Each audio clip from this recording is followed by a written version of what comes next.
France has banned abaya dresses in schools, and it's leading to accusations of discrimination and policing. But is it a cultural misunderstanding or a culture war? Our topic today on Arte Europe Weekly. Welcome.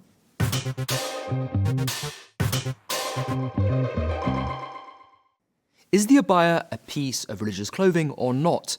For many, it's a grey area, but not the French government. They've decided the loose-fitting robe worn by many Muslim women is to be forbidden in schools, and so will the kameez, that's the male equivalent.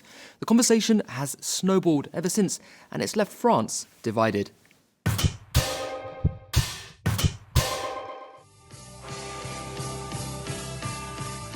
On ne pourrait plus porter l'abaya à l'école.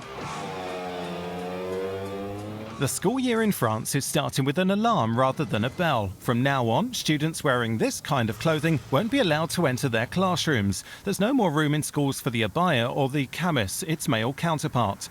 This is what the French Minister of Education, Gabriel Attal, announced at the beginning of the week. We know that our schools are constantly being tested. We know that in these past few months, there's been a considerable increase in attacks on secularism, in particular with the wearing of religious clothing like the abaya or the kameez. The government's goal, secularism from head to toe. We mustn't be able to identify a student's religion from the clothes he or she wears in state school. We're not quite there yet. In 2022, more than 4,700 complaints for violations of secularism, that is, the strict separation of church and state, were recorded, 120% more than the year before. The main culprit, the abaya. It's now banned, and that's a good thing, according to many teachers. We, the heads of schools, were asked to decide whether clothing was religious or not, and there were different treatments in different schools. Now there's a clear answer from the minister, and it will allow us to enforce the law. The law forbids religious symbols in classrooms like the veil, the yarmulke or crosses. But is the abaya really a religious symbol? The French Council for Muslim Worship says no, it's just a fashion statement. Some on the left are also critical of the new law. I think that this law is dangerous, cruel, and will turn into, yet again, a way to discriminate against young women, and particularly young Muslim women.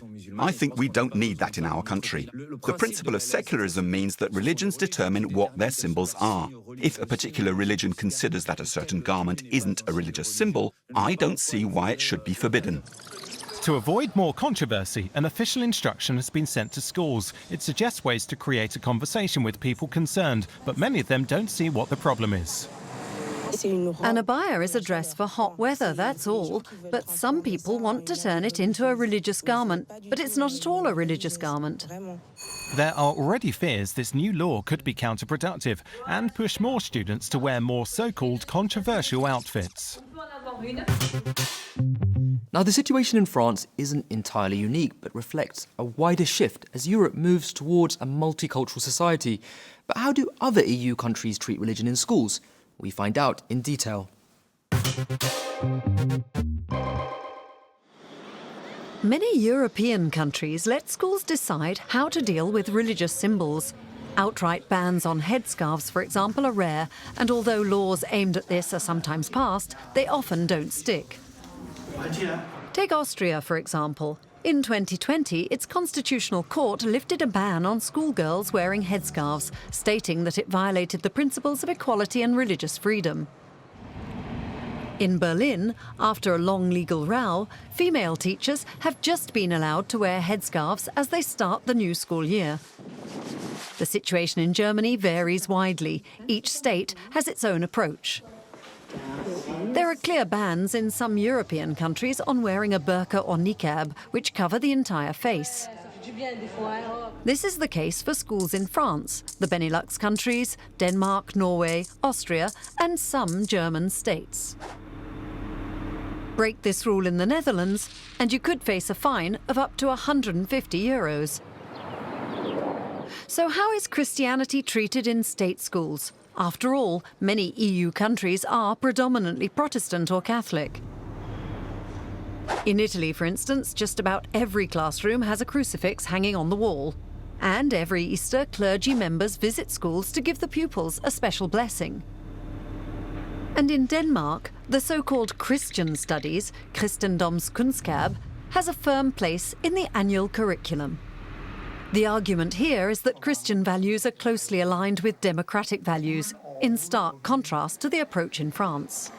In fact, only 3 European countries have secularism laid down in their constitution: France, the Czech Republic, and Portugal. However, even in Portugal, special deals with the Vatican blur the line between church and state. In Europe, there is a long and fraught history of debate over the veil, but even older is the French concept of laïcité, which was founded in 1905. But a century later, as Muslims become one of Western Europe's biggest religious minorities, people are asking if laïcité wants freedom of religion or freedom from religion.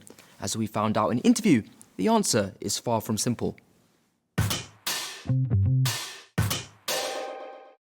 Monsieur Portier, bonjour. Alors expliquez-nous cette. Can you tell us about the specific nature of French secularism? Are there any equivalents elsewhere in Europe, perhaps Portugal or the Czech Republic? I believe it is unique for 2 reasons.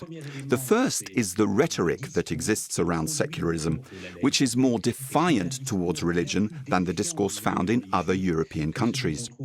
And the second, very important reason is that in France, the state must be kept separate from any religious incursion. But still, it's the only model that is so restrictive. How would you explain that? I think it can be explained by the historical context of the Enlightenment period and the fact that the rhetoric around ideas from this age left a very strong impression on France.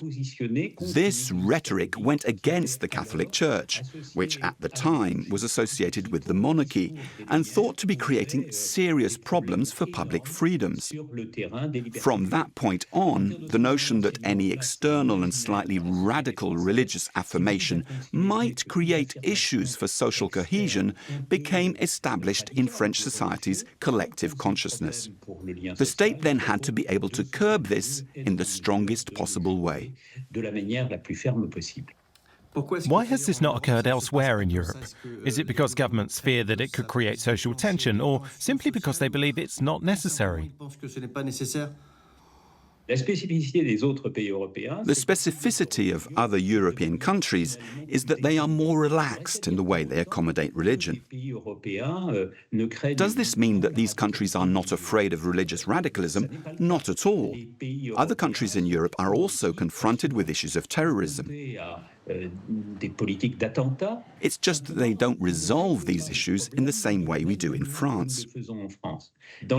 Here I'm thinking of England, for example, where they are more likely to implement public safety policies or police policies that allow people to express their religious beliefs more freely.